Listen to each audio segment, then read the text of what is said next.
There are loopholes in the government's energy voucher law.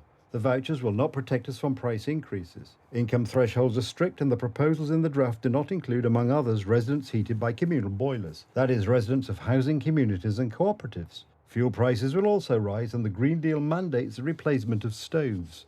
With our money, how much will we pay for it?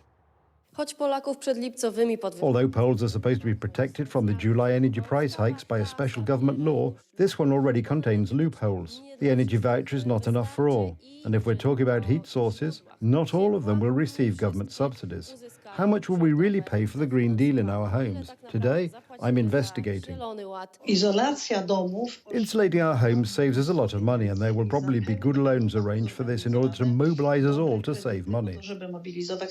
This is a surprising credit proposal for Poles with the spectre of impending increases from MEP Rosa Thun. She encourages replacing stoves because an EU directive requires that heat sources in homes be low emission. Why? Because the European Union wants zero carbon emissions by 2050. The cost of related investments will fall on residents, and energy price increases will reach all of us. People say it's hard to live, it's expensive to live. They worry about what it will be like in a month, in two. We can stop these increases if there is a citizens' project and pressure on the government. This is an initiative that we want you to support because it is important to you. The Stop the Increases project is a counter-proposal to the government's energy voucher law. Depending on the size of the farm, it will amount to between 600 and 1200 zloty. To get the voucher, you have to fit into the income threshold. This is up to 2,500 zloty for a single-person household and up to 1,700 zloty per person for multi-person households. The voucher will not cover residents heated by local boiler rooms, including those on estates as in housing cooperatives and communities. We say firmly yes to low prices, yes to high living standards for Poles. Law and Justice is talking about the cost of the Green Deal. It is 32,000 zloty for each Pole.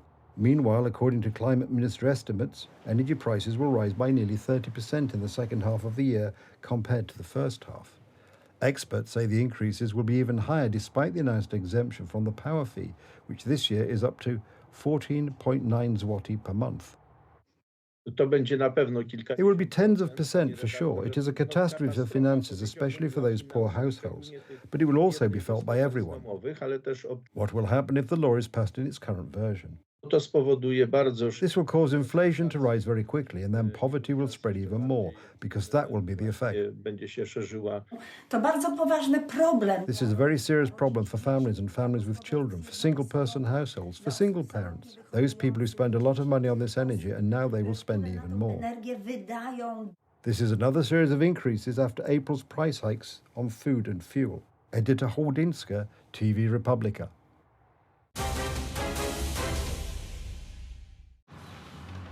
No longer a crime, but only a misdemeanor. This is how Germany wants to redefine child pornography. Distribution of such content there may soon be punishable by only 6 months in prison. For possession, 3 months. This is a continuation of the sexual revolution. Let's remember that such ideas of legalizing paedophilia in the extreme revolutionary groups appeared much earlier, and pornography is one of the elements of this process, and therefore if one understands perfectly what the neo-Marxist sexual revolution is all about, then one should not be surprised. The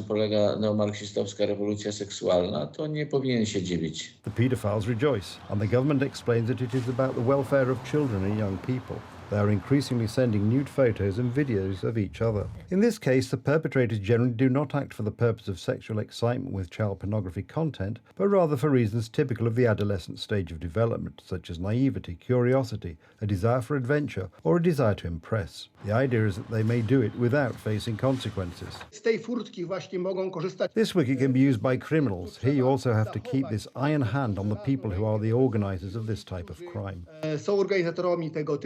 The decriminalization of child pornography is supposedly to help people who download child pornography to hand it over to the police. Excerpt from a bill to decriminalize child pornography in Germany. Such cases were particularly common among parents and teachers of older children or adolescents who found child pornography material with them and passed it on to other parents, teachers or school management to inform them of the situation. It's not about helping children, it's not about helping parents, it's about decriminalising the whole phenomenon. And here comes a second issue. The change is being praised by paedophile groups. For example, by Krame 13 activists. Members of this group have already demanded the recognition of paedophilia as a legally protected sexual identity. Legalisation of paedophilia was also demanded by the Green Party, as well as one of the popular liberal politicians in the West, Daniel Cohn-Bendit. A child's sexuality is something wonderful. The feeling of being undressed by a 5-year-old girl is fantastic because it is an absolutely erotic game.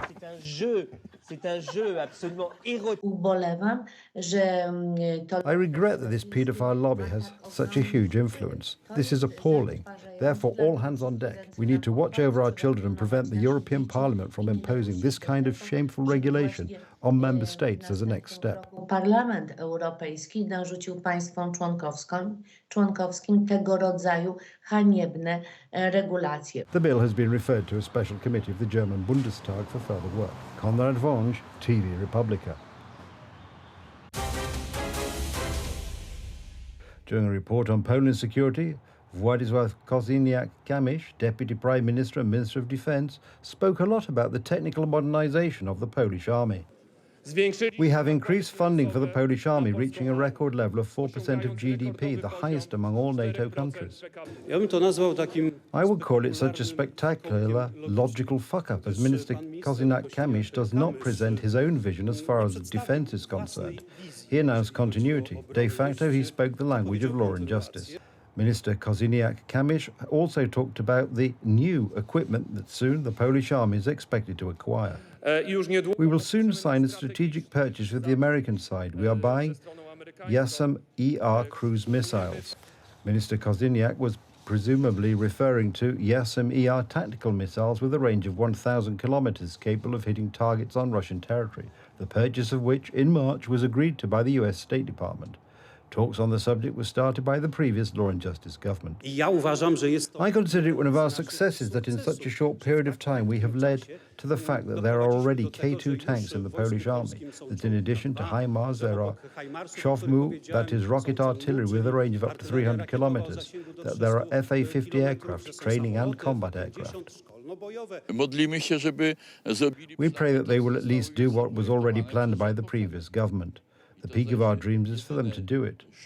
And the concern that arises is that they don't want to do it or pretend to do it, and they don't. The head of the Defence Ministry has talked a lot, including about securing the Polish borders. That is the planned 10 billion zloty construction of the so-called Shield East of the Tusk government, about which the head of the Ministry of Internal Affairs, Tomasz Siemoniak, said, the idea is to create barriers of such a neutral nature, swamps, marshes. It is necessary to abolish the territorial defence forces because they do not serve our security. We do not see the effects of their action. It was a picture of misery and despair, and we have led to the fact that today the Polish army has more than 200,000 soldiers, just a target, at least 300,000 soldiers. Moreover, Kosiniak-Kamysz said nothing about Poland's plans to join nuclear sharing, a program that involves making US tactical nuclear weapons available to NATO countries that do not have them.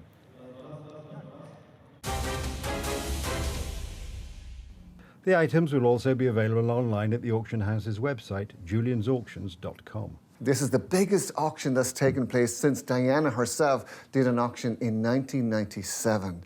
So from time to time we get one or two pieces from Diana's life and career. Now we have over 150 items of Diana and other royals in this auction, but a significant amount of items representing Princess Diana. And what's interesting is that it's not just evening gowns or royal event gowns that we have in the auction. We have daywear, we have accessories like shoes, handbags, clutches, hats, which you never see come to auction. So this truly is a momentous, historic auction. The auction's top billing for this time is Princess of Wales Murray Arbide Midnight Blue Strapless Tulle Diamante Star Gown, which Princess Diana wore for the 1986 Phantom of the Opera premiere.